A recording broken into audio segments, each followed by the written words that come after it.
Hello students, आज हम worker के विषय में डिस्कस करेंगे।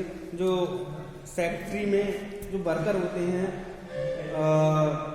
फैक्ट्री एक्ट के अनुसार वर्कर क्या है उनका एक्सप्लेन केयरफुली करेंगे।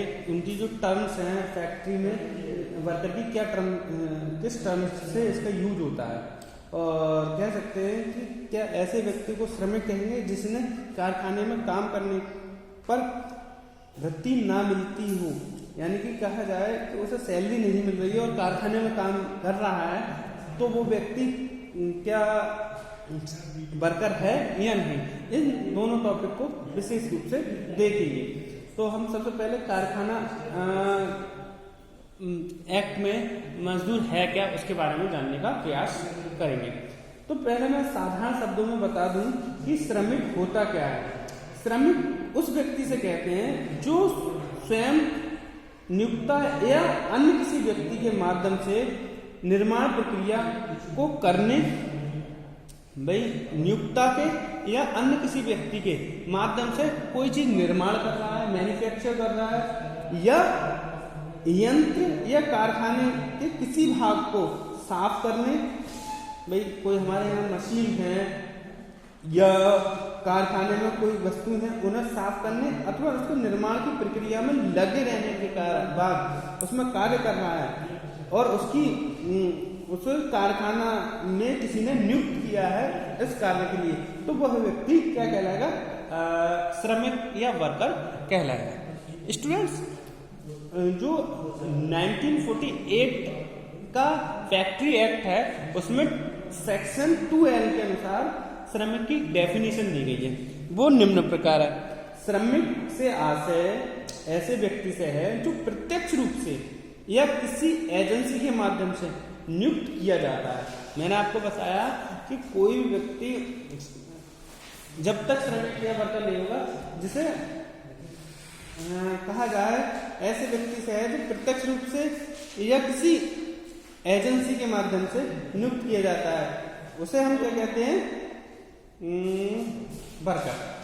ठीक है, जिसे मजदूरी अथवा बिना मजदूरी के नियुक्त किया जा सकता है। इसमें क्या है, हम किसी व्यक्ति को मजदूरी के आधार पर नियुक्त कर सकते हैं कि तुम्हें इतने रुपए मजदूरी मिलेगी, या बिना मजदूरी के आधार पर भी नियुक्त कर सकते हैं। हम उसे फैसिलिटी दे देंगे कि तुम्हें खाना पीना रहना सोना, अगर तुम्हारे कोई बीमारी है तो उसका इलाज हम फ्री में कराएंगे और तुम्हें घर देंगे, तुम्हारे बच्चों को पढ़ाएंगे। तो इस टर्म से भी यानी सुविधाओं पर भी किसी व्यक्ति को नियुक्त किया जा सकता है, तथा इसकी नियुक्ति ऐसे कार्य के लिए हुई हो जो कारखाना में निर्माण प्रक्रिया, कारखाना में कोई निर्माण प्रक्रिया हो रही है उसमें, अथवा निर्माण प्रक्रिया में काम आने वाले यंत्र, कोई वस्तु का प्रोडक्शन हो रहा है उसमें कोई काम आने वाले जो मशीन है या भवन है उनकी साफ सफाई करने, सफाई से संबंधित हो, या निर्माण प्रक्रिया के किए जाने वाले किसी कार्य से संबंधित हो, या निर्माण से संबंधित कोई भी कार्य कर रहे हैं, हम वस्तु का भी मैन्युफैक्चरिंग हो रहा है उससे कोई भी संबंध हो उसमें। किंतु इसमें भारतीय संघ की सशस्त्र सेनाओं के किसी भी सदस्य को शामिल नहीं किया जा सकता। एक फैक्ट्री के श्रमिक में उसे शामिल नहीं किया जा सकता। अब हम बात करते हैं, हमारे अकॉर्डिंग हम ये डेफिनेशन समझ में आ गई होगी आपको क्या है इसकी पूरी डेफिनेशन। ये 2L के अनुसार हो गई कंपनी एक्ट। ठीक, इस तरीके से कार्य करेंगे। अब आप बात करते हैं हम कैरेक्टरिस्टिक ऑफ वर्कर, श्रमिकों की विशेषताएं। श्रमिकों की क्या विशेषता है ये हम देख लेते हैं। केवल 7 विशेषताएं हैं, 7 विशेषताएं, उनके बारे में हम जानने का प्रयास करेंगे। तो हम सबसे पहले हम देख लेते हैं कि श्रमिकों की नियुक्ति आवश्यक हो। श्रमिकों की नियुक्ति आवश्यक होनी चाहिए, चाहे वो किसी एजेंसी के थ्रू हो फैक्ट्री में, या फैक्ट्री में किसी मैनेजर द्वारा या फैक्ट्री के मालिक द्वारा श्रमिकों को नियुक्त किया गया हो, तो वही व्यक्ति कंपनी में वर्कर के रूप में कार्य कर सकता है और वही वर्कर माना जाएगा। क्लियर? अब कह सकते हैं हम श्रमिकों की नियुक्ति आवश्यक होनी चाहिए। नियुक्ति से आशय है कि श्रमिकों को कार्य करने के लिए कहा जाता है या कहा जाए कि आपको यह कार्य करना है, और उसकी स्वीकृति किसी एजेंसी ने, जिसके द्वारा कंपनी मतलब फैक्ट्री ने अपने कर्मचारियों को नियुक्त किया है, उसके थ्रू, या फिर कहा जा सकता है कंपनी में जो फैक्ट्री का मैनेजर है उसके थ्रू। ठीक। नेक्स्ट हम देखते हैं प्रत्यक्ष अथवा एजेंसी द्वारा नियुक्ति। मैंने आपको बताया भाई हम नियुक्ति कौन कर सकता है, या तो फैक्ट्री का मालिक कर सकता है या फैक्ट्री का मैनेजर, या फैक्ट्री के मालिक या मैनेजर को इतना टाइम ही नहीं है कि वो कर्मचारियों को नियुक्त कर सके, तो वो क्या करेगा, वह अपने एजेंसी नियुक्त कर देगा। उस एजेंसी के थ्रू वो अपने कर्मचारी को नियुक्त करेगा। नेक्स्ट हमारा है निर्माण प्रक्रिया अथवा अन्य कार्य। भाई हमारे जो संबंधित है, जो मजदूर है या वर्कर है, वो फैक्ट्री में कोई कार्य हो रहा है, तो मान लीजिए एक फैक्ट्री, हमारी लंच बॉक्स बनाने की एक फैक्ट्री है, तो लंच बॉक्स बनाने की वो फैक्ट्री है, तो उसमें उससे संबंधित कार्य करे कि वो या तो लंच बॉक्स बनाए, या उसकी साफ सफाई का कार्य करे, या उसके भवन का साफ सफाई का कार्य करे, तो वो कार्य फैक्ट्री से संबंधित कार्य होगा, तभी वह कहा जाएगा कर्मचारी जो होगा वो फैक्ट्री का वर्कर माना जाएगा। अन्यथा की स्थिति में वह संस्था का वर्कर नहीं माना जाएगा। सही है। इसमें हम देख सकते हैं कि श्रमिकों की नियुक्ति निर्माण करने या उससे संबंधित कोई भी अन्य कार्य करने के लिए होती है। इस प्रकार की आकस्मिक रूप से नियुक्ति श्रमिक और कारखाने का चौकीदार भी श्रमिक कहलाएगा, कारखाने का श्रमिक और कारखाने का चौकीदार भी। मैंने अभी आपको बताया था भवन की देख रेख या साफ सफाई, वो भी इसमें शामिल हो जाता है।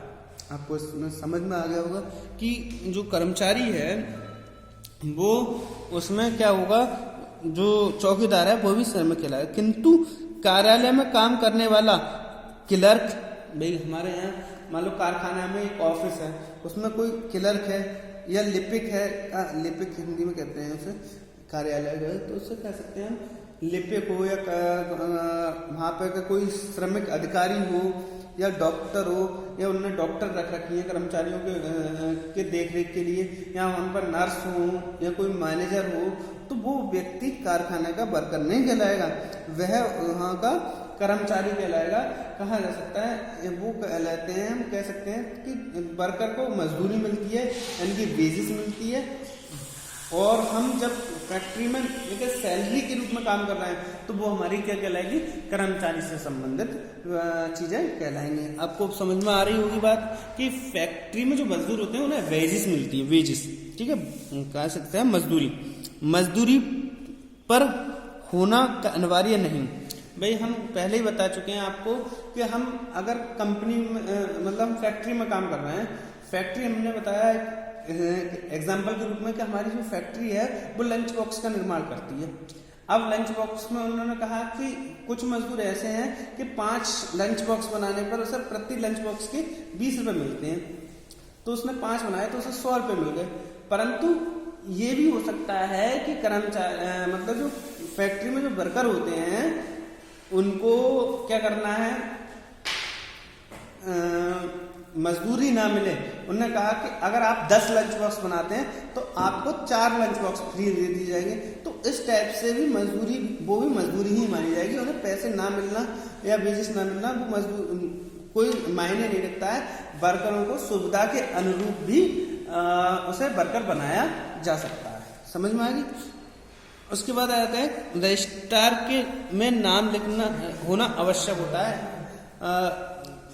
कह सकते हैं कि जब हम वेजेस फैक्ट्री की वेजेस वर्कर की बात कर रहे हैं तो फैक्ट्री में एक मेंटेनेंस रजिस्टर होता है जिसमें प्रेजेंट एब्सेंट लगती है कि कोई व्यक्ति है, तो उस रजिस्टर में जैसे आपने सुविधा के लिए कोई व्यक्ति रखा है कि हमारा फैक्ट्री में ये 10 लंच बॉक्स के बदले 10 लंच बॉक्स बनाएगा, तो उसे हम 2 लंच बॉक्स या 4 लंच बॉक्स फ्री में दे देंगे, तो वो वर्कर जब ही माना जाएगा जब उसे वर्कर वाले रजिस्टर में उसका नाम होगा, अन्यथा की स्थिति में वो वर्कर नहीं माना जाएगा। समझ में आ गई बात। अब बात करते हैं नियंत्रण की, कंट्रोल। तो जो वर्कर होते हैं उन पर जब फैक्ट्री के, चाहे वो मालिक हो यानी कि कह सकते हैं हमारा कंपनी का ओनर हो या फिर मैनेजर हो या फिर उसके सुपरवाइजर हो, वो कंपनी के वर्कर पर कंट्रोल कर सकता है। क्लियर। अन्यथा की स्थिति में उन पर कंट्रोल होता है, क्योंकि वो कहा जाए उत्पादन की एक सबसे नीची सीढ़ी पर कार्य करते हैं, उन पर कंट्रोल करना संभव है। अब हम बात करते हैं 1976 में किए गए संशोधन। मैंने आपको बताया है कि 1976 में कुछ मुख्य संशोधन हुए थे, जिसमें से कह सकते हैं कि जो मजदूरी के घंटे थे उन्हें कम किया गया था। पहले क्या होता था कि लगभग हम 5 घंटे काम लगातार कार्य करने के बाद हमें आधे घंटे का लंच मिलता था, परंतु 1976 में जो वर्करों के लिए संशोधन किया गया था, मतलब हमारे जो फैक्ट्री एक्ट मैंने बताया आपको आफ्टर फ्रीडम 1948 में बना था। हम कहें कि जो कहा जाए कारखाना अधिनियम जो बना था वो कब बना था, 1948 में। 1948 में जब कारखाना अधिनियम बना था तो उसमें बहुत सारी कमियां थी, उनके सुधार के लिए इसमें 1954 में 1976 में जो चेंज हुआ, टाइमिंग को लेकर जो चेंज हुआ कि हम शाम को जब हम उसमें क्या हुआ कि टाइमिंग में अंतर आया कि 5 घंटे करने के बाद जो आधा घंटे का लंच हुआ करता था या आधे घंटे का छूट मिलती थी उसे बढ़ा दिया गया, टाइमिंग बढ़ा दी गई, और शाम के लिए टी या ब्रेकफास्ट की व्यवस्था, टी की व्यवस्था की गई। ब्रेकफास्ट कुछ मेन कंपनियों में सुबह के लिए ब्रेकफास्ट की व्यवस्था है, मगर 1976 में शाम की टी की व्यवस्था की गई कि 15 मिनट का लंच हो सकता है। Thank you very much.